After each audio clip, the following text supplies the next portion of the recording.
पाकिस्तान की तमाम साजिशों के बीच श्रीनगर में G20 शुरू होने जा रही है और कर्नाटका में कांग्रेस ने अपनी शक्ति दिखाई। 2000 नोट बंद हो गए। रंगीन खबरों की परत दर परत खोलता है तबसरा। तबसरा बयां करता है खबर के पीछे की कहानी। तीर पंचाल से सब कुछ दिखता है।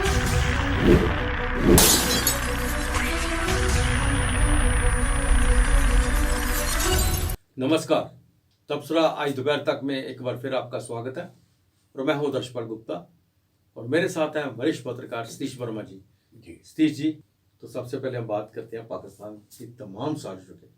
उसने पूरी कोशिश कर रखी है अपनी तरफ से किसी न किसी तरह से कश्मीर के अंदर, श्रीनगर के अंदर G20 को डिस्टर्ब किया जाए। हर जगह उसने रजौरी में कोशिश की, पुंछ में कोशिश की, कश्मीर के बहुत से हिस्सों में कोशिश की, अभी तक भी बाज नहीं आ रहा। लेकिन अब जो चीज़ सामने आई है वो है कि G20 जो होने जा रही है और कल से G20 के जो मेहमान हैं, हमारे डेलीगेट्स हैं, वो कश्मीर में आना शुरू कर देंगे। वहाँ पूरे इंतजाम किए गए हैं, सिक्योरिटी का पूरा इंतज़ाम किया गया है, हर तरफ से पाकिस्तान की नाकाबंदी की गई है ताकि इस दौरान ना पाकिस्तान ना चाइना किसी किस्म की हरकत ना कर सके। नहीं, बिल्कुल आप ठीक कह रहे हैं। देखिए ना, पिछले अगर हम थोड़ा पीछे मुड़कर देखें, राजौरी और पुंछ में जो दो घटनाएं घटी, खासतौर से हमारे सेना के जवानों की शहादतें हुई, उसके बाद कोई अता नहीं पता चला कि बाद में कहा गया कि फॉरेन मिलिटेंट थे, विदेशी मूल के आतंकी है, केवल वही बात नहीं बल्कि उनके पास बड़े घातक हथियार हैं, हथियार उस टाइप के जो अफगानिस्तान में इस्तेमाल किए गए। और ख़ासतौर से अमेरिका जो तालिबान के कब्जे के बाद वहाँ हथियार छोड़कर भागा, वो अलाइड फोर्सेस, वो तो है ही एक विषय। उसके अलावा देखिए ना, ISI जो है कई मोर्चों पर उसने कई फ्रंट खोले हैं। एक तो अपने यहाँ के जो टेररिस्ट हैं उसमें कुछ कहा जा रहा है, कुछ अफगानी भी हैं जो कुछ कयास ये भी लगाए जा रहे हैं कि शायद उनमें से कुछ इन्फिल्ट्रेशन करके छिप गए हैं यहाँ के राजौरी पुंछ में। खासतौर से चूँकि इन दो ये जो इलाके हैं पिछले एक लंबे अरसे से एक बहुत बड़ी चैलेंज बने हैं सुरक्षा एजेंसीज के लिए खासतौर से, और उसका नज़ारा हमने देखा ही है। और अब एक जो खालिस्तान समर्थक है पन्नू, वो लंदन से बैठकर ऑडियो वीडियो भेज रहा है जिसमें वो बकवास कर रहा है तमाम तरह की और लोगों को गुमराह करने की कोशिश कर रहा है, भारतीय सुरक्षा बलों के खिलाफ अनाप शनाप बकवास कर रहा है। उसका मकसद ये है कि किसी तरह G20 को डिस्टर्ब किया जाए और उस तरह के वो बयानात भी दे रहा है। हालांकि कश्मीर पुलिस और जम्मू पुलिस दोनों ने अलग अलग तरीके से इसका खास जिक्र करते हुए कि बाहर से कुछ लोग इस कार्यक्रम को डिस्टर्ब करने के लिए उस पर ज़्यादा तवज्जो ना दी जाए। फैक्ट भी है, तवज्जो की जरूरत नहीं है। इसके बारे में कल PP न्यूज़ लाइन ने प्रोग्राम किया था, लोगों को बताया था, अवेयर किया था कैसे 444 के नाम जिस तरह भी नंबर बिल्कुल और पुलिस को सूचित करें। बिल्कुल। और हम समझते हैं कि देखिए, जब तक ये कार्यक्रम सब पूरा संपन्न नहीं हो जाता, कल डेलीगेट्स आ रहे हैं, परसों पहला कार्यक्रम डल लेक के किनारे जो SKSCC एक अच्छा सभागार है घाटी का, वहाँ पर उनकी बैठक है। तो हम समझते हैं कि जो 3 से 4 दिन का जो इनका कार्यक्रम है पूरा वैली के अंदर, वो किसी तरह सुरक्षा की दृष्टि से फुल प्रूफ होना चाहिए। और इससे लेकर हमारा उपराज्यपाल मनोज सिन्हा का स्टेट एडमिनिस्ट्रेशन हो, यहाँ की पुलिस हो, क्योंकि वो यूनिफाइड कमांड के हेड भी हैं बतौर लेफ्टिनेंट गवर्नर, गृह मंत्रालय, सबकी पैनी नज़र इस कार्यक्रम की सुरक्षा को लेकर लगातार सुरक्षा समीक्षा भी की जा रही है। तो आपने ठीक कहा, क्योंकि डेलीगेट्स कल से आने शुरू हो जाएंगे और इस प्रकार की आशंका लगातार बनी हुई है। अभी तक भी हम ये नहीं कह सकते कि 100% वही उनके साजिशों को विफल किया जा सकता है, लेकिन हम अपने सुरक्षा बलों पर भरोसा करते हैं, खासतौर से भारतीय सेना या सैनिक बल, तो वो बख्शेंगे नहीं किसी को जो भी यहाँ डिस्टर्बेंस फैलाने की कोशिश करेगा। लेकिन चुनौती और चिंता दोनों बनी हुई है। श्री जी, कर्नाटका में आज सरकार बन गई है कांग्रेस की। शपथ ग्रहण समारोह सुबह हुआ है, चीफ मिनिस्टर के साथ डिप्टी चीफ मिनिस्टर और 10 जो है मंत्रियों ने शपथ ली है। और उसके बाद अभी तो उनके पास काफ़ी कोटा है, बाद में फिर और मंत्री इसमें शामिल किए जाएंगे। लेकिन सबसे बड़ी जो बात है इसमें कांग्रेस ने अपनी पूरी शक्ति दिखाने की कोशिश की है और जितने भी अपोजिशन के लीडर्स हैं जो अधिकतर यूपी में थे और इनके साथ देने वाले हैं, उन सबको निमंत्रण भेजा हुआ था। उनमें से मैक्सिमम आए भी थे। और शपथ ग्रहण के बाद जो गांधी ने जो वहाँ पे भाषण दिया है, वो भाषण में यही कहा है कि हमने जो 5 वादे किए थे, वो 2 घंटे के बाद कैबिनेट की मीटिंग हो रही है, वो 5 के 5 वादे जो है हम पूरे करेंगे, कानून बन जाएगा, उस पर हम अमल करेंगे। तो ये एक बहुत बड़ी बात है। काफ़ी लोग थे, काफ़ी कर्नाटका के लोग थे, स्टेडियम भरा हुआ था, काफ़ी लोगों में उत्साह था इसमें। देखिए, ऐसे ऐसे समय में जबकि कांग्रेस हाशिए पे दिखाई दे रही थी पिछले लंबे अरसे से, उसमें ये बात तो है निस्संदेह कि जो राहुल गांधी की बाहर जोड़ो यात्रा निकली, उसका एक खासा असर इन चुनाव में कर्नाटका में दिखाई दिया। और वहाँ लोगों ने भी कब माना, और जो सर्वेक्षण आए, जो विश्लेषण हुए, और सीधार में जीत तो गए। उसके बाद लड़ाई ये लगी कि चीफ मिनिस्टर कौन बनेगा, सिद्धारमैया बनेगा, DK शिव कुमार बनेंगे। जी, मैं एक मिनट आपको बीच में टोक रहा हूँ जी, लड़ाई कांग्रेस में कम थी जी, मीडिया में ज्यादा थी। हाँ, ठीक कह रहे हैं। खासतौर से मुख्य धारा के मीडिया में, मुख्य धारा का मीडिया पूरी कोशिश में आ कि दोनों डांगो डांग हो जाए, पंजाबी में जैसे बोलते हैं। तो मैं समझता हूँ, लेकिन ये है कि कांग्रेस के नेतृत्व ने, चाहे उसमें मिस्टर खड़गे हैं या सोनिया गांधी या गांधी परिवार, उन्होंने समझाने की कोशिश करी। जो सूत्र बता रहे हैं, क्योंकि DK शिव कुमार को पर कई ED CD के कई मामले अभी लंबित है, अभी वो जमानत पर बाहर है। ऐसा ना हो कि कल को चीफ मिनिस्टर बना दिया जाए और ED या इनकम टैक्स उसको अरेस्ट कर ले उन्हीं मामलों में, और कल को एक खबर बने जी कांग्रेस का चीफ मिनिस्टर गिरफ्तार कर लेगा। उसमें कांग्रेस की साथ पे बट्टा लग रहा था। एक वजह ये भी, उसको दूसरी वजह यह कि सिद्धारमैया वहाँ बहुत से लोकप्रिय हैं। जितने विधायक चुनकर आए उनमें इन मेजॉरिटी वो सिद्धारमैया के हक में थे।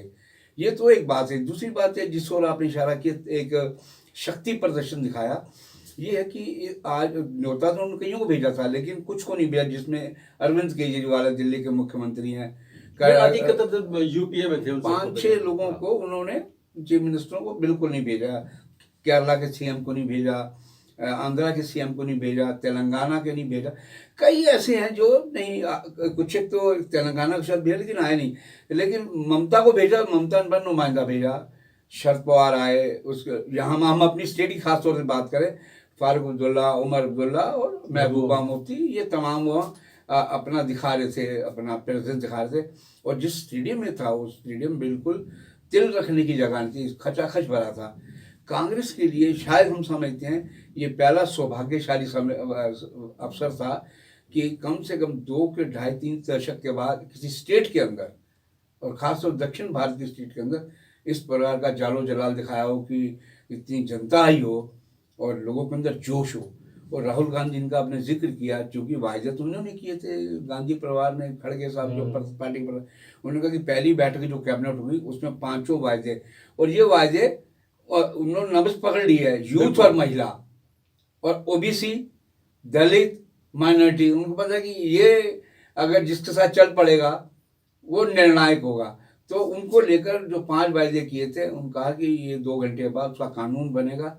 ये बात जरूर है कि जिस बार हिमाचल में सुक्खू ने चुनाव के वक्त प्रियंका गांधी जो वायदे किए थे, उनको आते ओल्ड पेंशन स्कीम थी या दूसरे मामले थे, सबको आते उन्होंने लागू किया। इससे यह है कि कांग्रेस की एक नई छवि सामने बनती दिखाई दे रही है। लेकिन कांग्रेस ये ना समझे कि कर्नाटक जीत लिया, अभी उसके साथ बड़ी चुनौतियां हैं।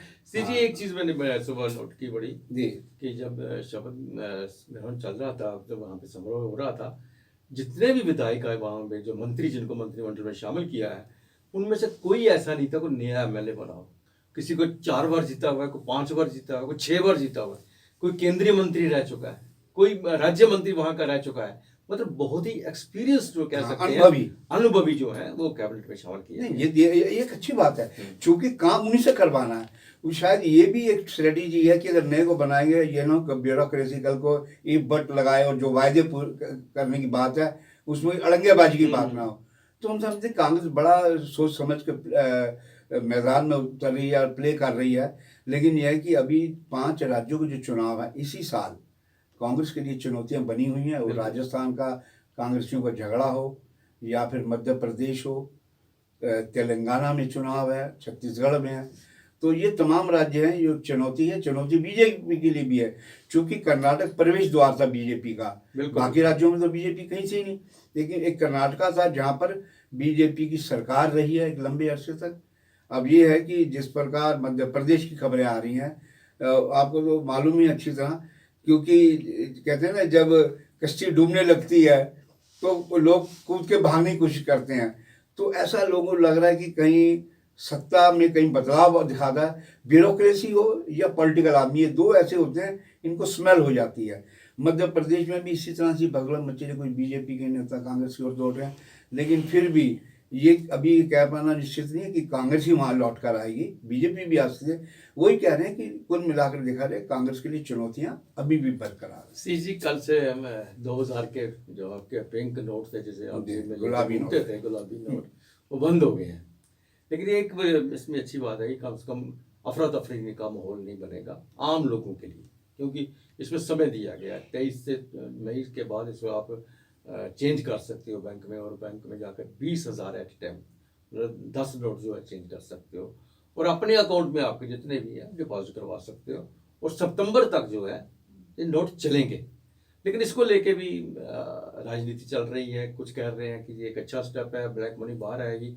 कुछ कह रहे हैं कि ये क्या जरूरत पड़ी कि हर 2 साल 3 साल के बाद एक नोटबंदी सामने, मतलब दोनों चीज़ें सामने आ रही हैं। नहीं, बिल्कुल आप ठीक कह रहे हैं। देखिए ना, ब्लैक मनी की बात है, क्योंकि जब नई करेंसी लाई गई थी तब खुद रिजर्व बैंक ऑफ इंडिया ने कहा था कि बहुतायत पैसा जो है वो वापस आ चुका है। अब सवाल ये उठ रहा है कि 2000 के नोट आप लाए थे, उसके बाद कई लाख करोड़ रुपया पकड़ा गया डुप्लीकेट, तो बात तो फिर वहीं आ गई। अच्छा, दूसरी बात यह है कि इस प्रकार बार बार नोट बदलने से लोगों का एक विशेष वर्ग तो परेशान होगा ही होगा, खासतौर से महिलाएं जो अपने पति से बच्चों से बचा के रखती, कहीं कल को इमरजेंसी जरूरत पड़े तो पैसा निकाल के मदद की जा सके। उससे बड़ी बात जो है, आपका अंतर्राष्ट्रीय एक असर पड़ता है।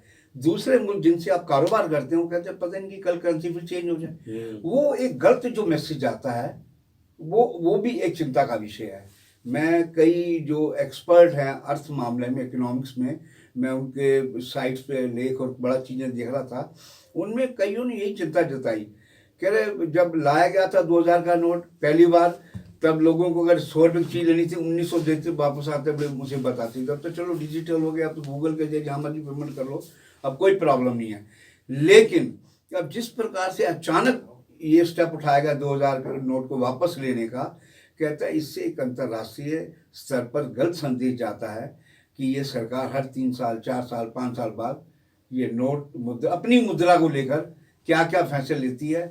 ये एक जरूर बड़ी चिंता का सवाल लग सकता है कि हो सकता है 1000 का नोट फिर वापस आ जाए। बिल्कुल, ये चिदम्बरम ने भी ये बात कही है, वो कह रहे कोई पता नहीं है, लौट के 1000 का नोट फिर चालू कर दे। ये था तबसरा दोपहर तक का। बाकी खबरों के लिए आप देखते रहें पीपी न्यूज़ लाइव। नमस्कार। नमस्कार।